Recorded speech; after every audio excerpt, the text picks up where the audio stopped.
Hey you guys, and welcome back to Rooted Homeschool. If you are new here, I'm Christina and I'm a homeschooling mom of 5 kids, ages 18 months, 2.5, 6, 10, and 13. I'm really excited about today's video because today I am sharing with you a little bit of homeschool planning.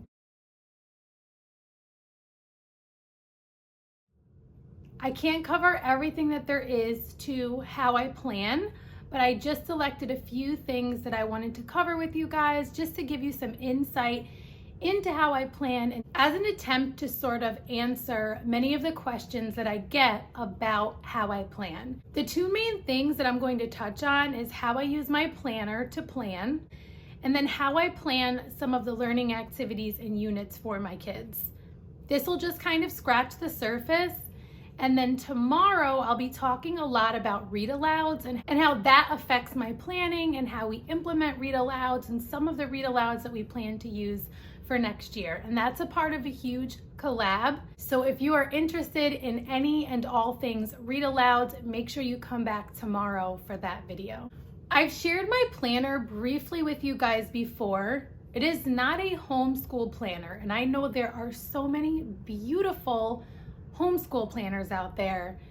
I got a little overwhelmed looking at them, but there are so many options. There are ones that are just ready-made, some that are customizable, and who knows, I may decide to use one of those in the future. For right now, I just want to show you what I've genuinely been using, what's been working for me, and what I might be changing a little bit. So I've mentioned before that I love my planner. You can tell that it is well used. It's a little beat up. I got this from Aldi for $7.99 and I absolutely love it. I'm going to open it up here in just a minute and kind of show you some examples of how I go about planning, how I utilize the planner, sort of how I backward plan, but then also plan ahead and kind of how those two things come together. I would say, and I know I've mentioned before, that I would consider myself an eclectic homeschooler, not just in my teaching style, but also I would say in my planning style, because I'm not a completely fly by the seat of my pants kind of homeschool mom, but I'm also not a plan out the entire homeschool unit, day, lesson, all of those things either. So I have an idea of where I'm going, and then I sort of flow within that. So in the future, I will share with you kind of like how I plan to schedule us for the homeschool year, things that I want to implement and try. But for today, I just want to show you what I've been doing. It's been a little bit more relaxed because it is summer, and technically I didn't plan on homeschooling through the summer. So it is very light what I'll share with you today, but then I'll also talk about how I've been planning throughout the course of last year and where I'll be going moving forward. So let's just jump in and take a look.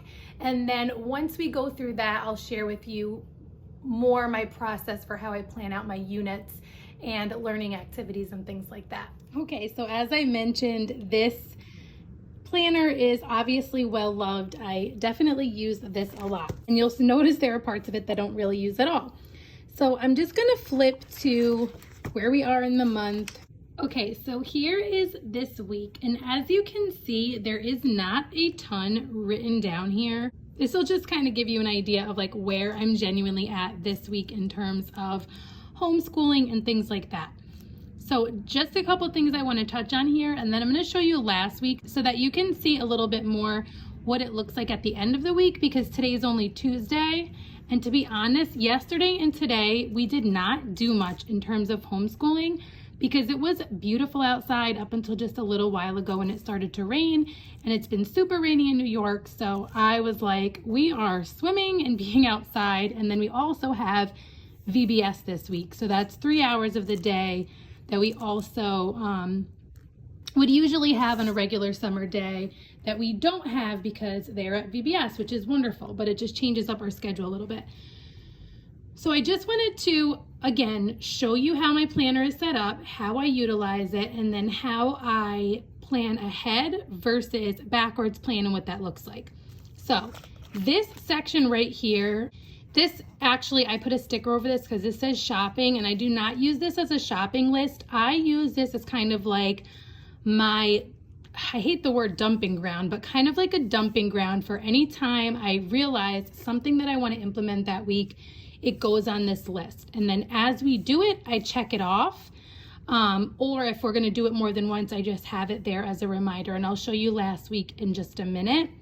Things that I need to prioritize just in general, whether it's from our homeschooling list or errands I need to run, those will go right up here. And these are just random space that I save for other things in case I need it.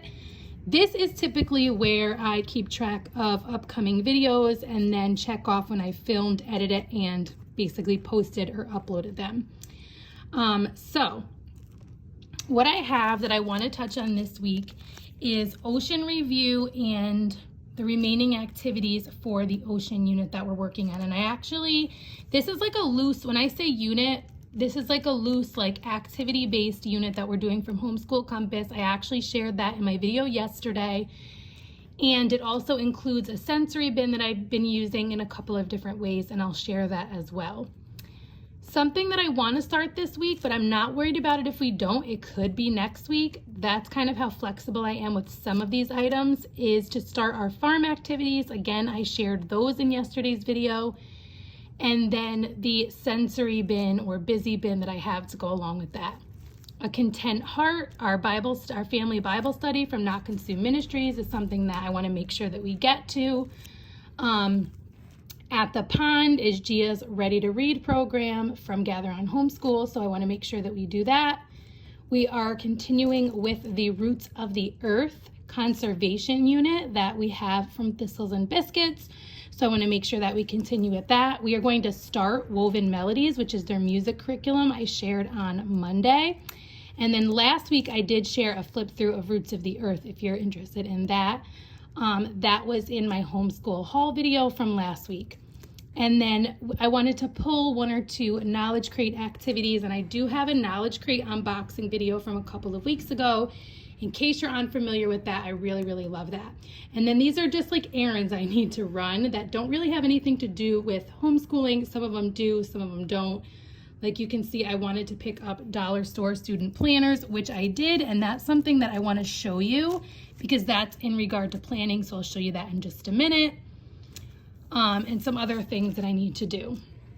So what I do is, this is how I plan out what I want to do, and then typically I don't plan beyond the very next day. This has been a little bit of a busier week, so you can see that on Monday we had VBS. My oldest son had an internship at our church. I had a video go up about Woven Melodies, and then I put this down as a reminder because I wanted to get to that on yesterday, but I did not. So I'm not going to check that off. And then I did C activities with Gia and Sethi. And then I got through some of the things on my to-do list, some of the things I did not. So I will add those to Wednesday. So for today, honestly, we did nothing in regard to homeschooling. So there is nothing to put down there. I will tell you, I did have an impromptu meeting at 3:30 that I needed to go to. And we had some other family things going on today. My daughter had a play date. My kids went to the movies, so there was a lot of things going on today. We did not get into anything homeschooling. As you'll notice, they have VBS again tomorrow. He has his internship again tomorrow. My husband and I have a meeting at 1:30, but some things that I do want to get to that I'll write down are Read Aloud, Farmer Boy, and Prophet, the Shepherd, and the Star. So those are things that I want to get to. I also want to do the heritage letter, which realistically I know may not happen until Thursday, but I'm going to put it down anyway.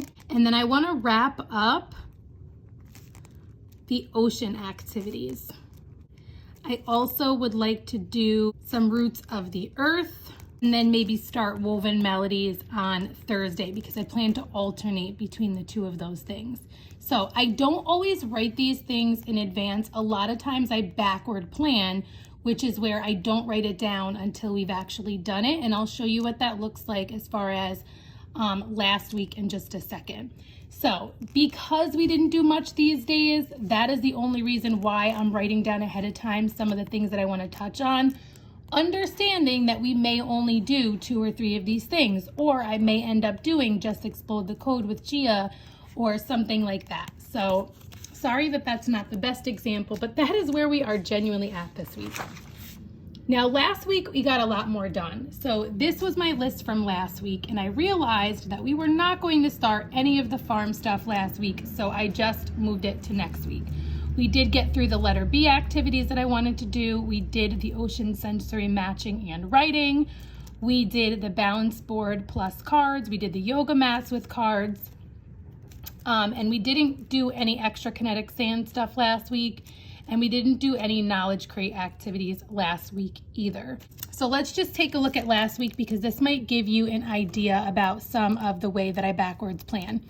So for Gia, we did the ocean bin matching and writing, as I mentioned. We didn't do morning basket that day, so I did write that down. I also did ocean busy bin matching with Sethi. He obviously didn't do writing. I do actually have a reel over on Instagram if you're interested in seeing what that looked like. I did Gia's word family book with her, these particular pages from her Ready to Read program at the pond. I did More Than Words with her, her Bible curriculum that we're doing, page 19, and then we did the beginner books box A from The Good and the Beautiful.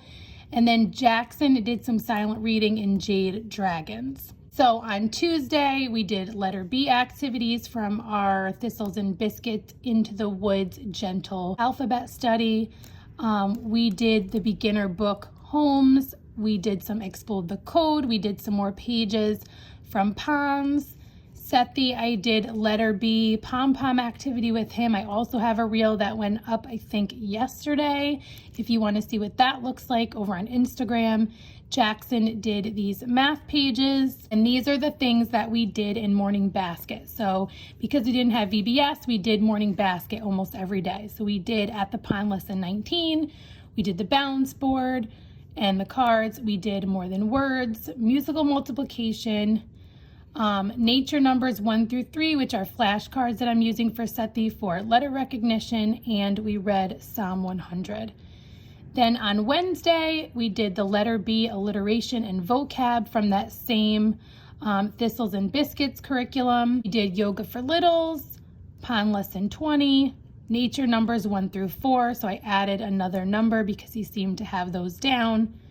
We did the A and B cards from the Thistles and Biscuits unit, and then we are working on our memory verse from A Content Heart Bible Study from Not Consumed Ministries. On Thursday, we actually didn't get to morning basket. So I must have written these down ahead of time because I wanted to get to these. And then we did not end up doing morning basket for whatever reason. And so that got crossed out. Our read alouds also got crossed out. So apparently we didn't get to those. So it looks like we didn't get to anything on Thursday. So also looks like the ocean strewing and ocean sensory bin got moved to Friday. On Friday, we did devotions in the backyard. It was beautiful weather, so something I was thankful for. With Gia, I did Explode the Code, some ponds pages, More Than Words again. These are just things I wanted to do for myself that day, or just that needed to get done. And then for morning basket, we did Roots of the Earth because we didn't get to it the day before. That's why I like to write it down sometimes, because it's just a reminder, like, oh, you wanted to do that, do it this day. We did A Content Heart. We read some of Farmer Boy.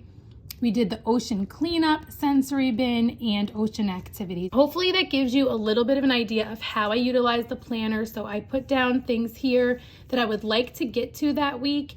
And then as I get to them, I write them down that day and kind of backwards plan. If I want to remember to do something the very next day, I will pre-write it there. And then if I don't get to it, I won't check it off, or maybe I'll even cross it off. So that is kind of how that works.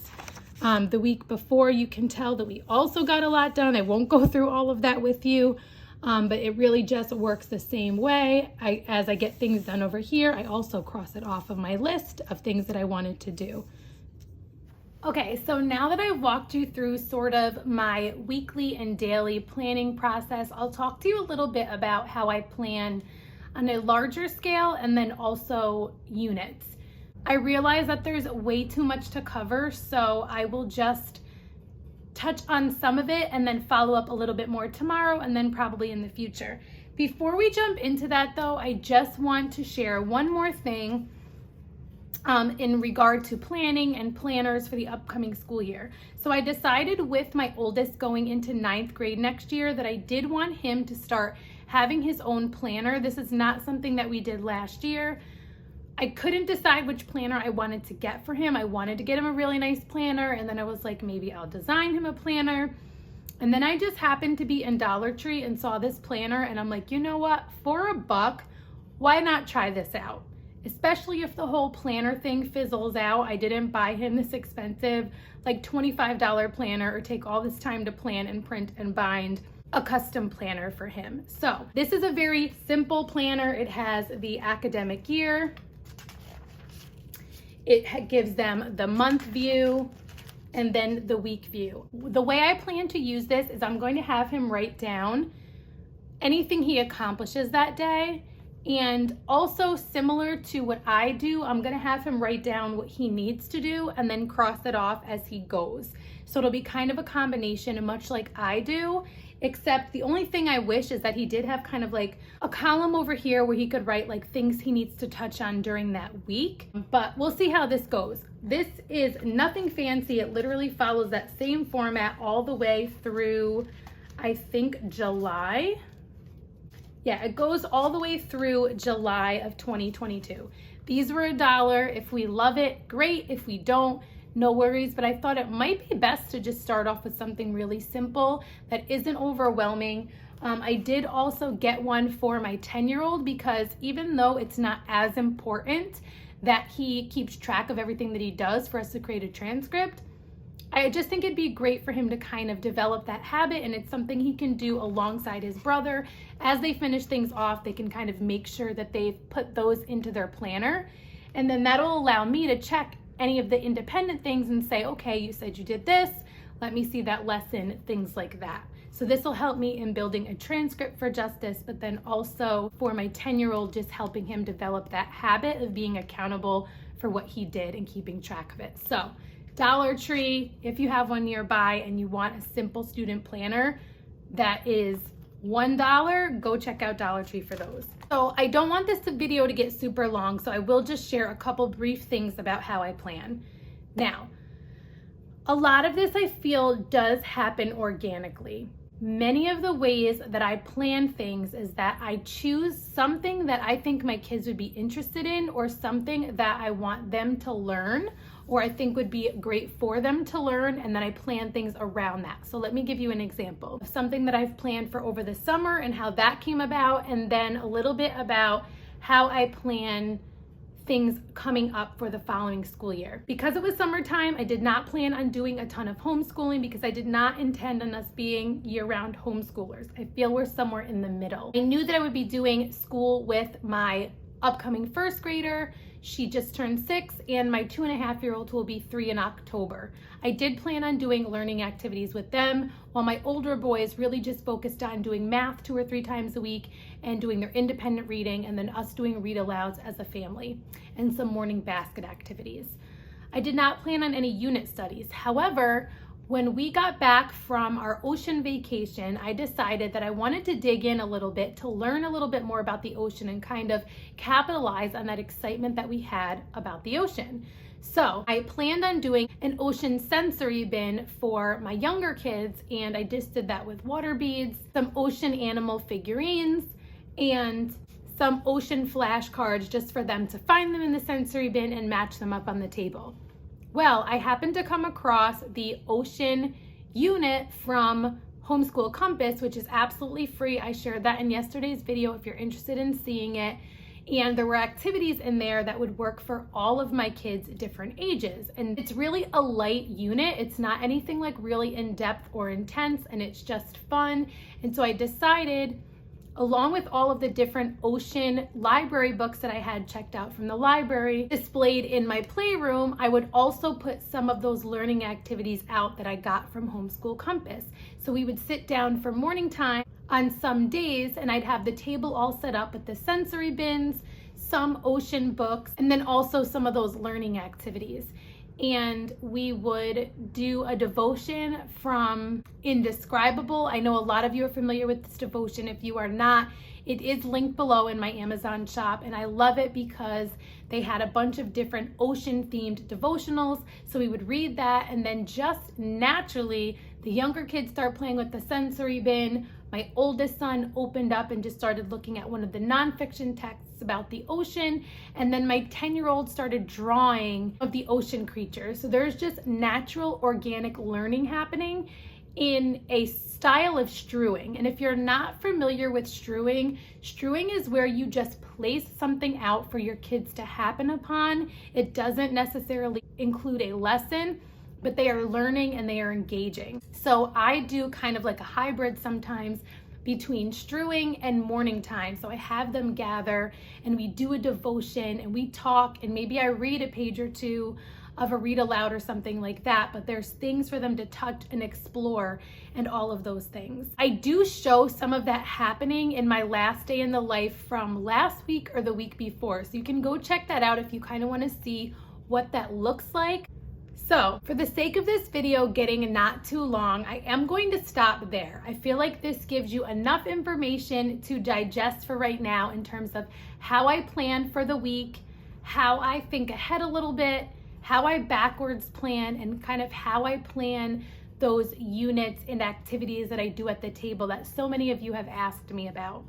Tomorrow, I'm going to touch more on how we do read alouds, how I select our read alouds, what it looks like in our home, what I have kids of different ages doing during read alouds, and in the future, I'll share a little bit more of things, specific things that I'm planning for next year. If you missed my curriculum videos, they're linked down below, and that can give you some insight into how I start to plan. Big picture is by selecting the curriculum.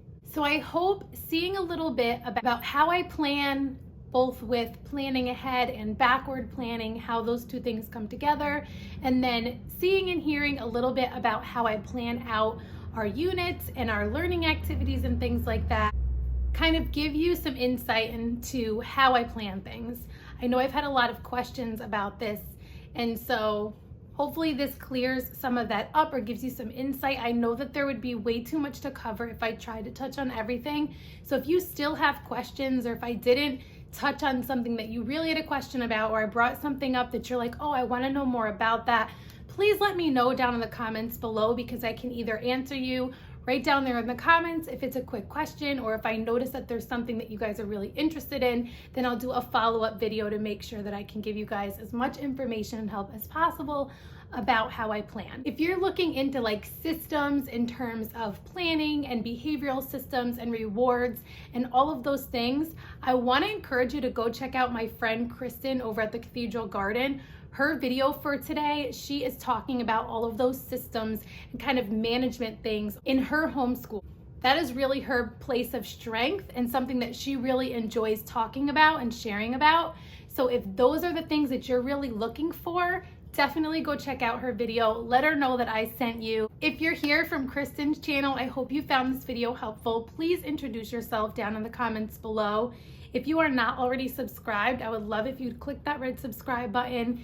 Click the notifications bell so that you know when I have a new video coming out. If you are not already following me over on social media, you can follow me there at rooted_homeschool.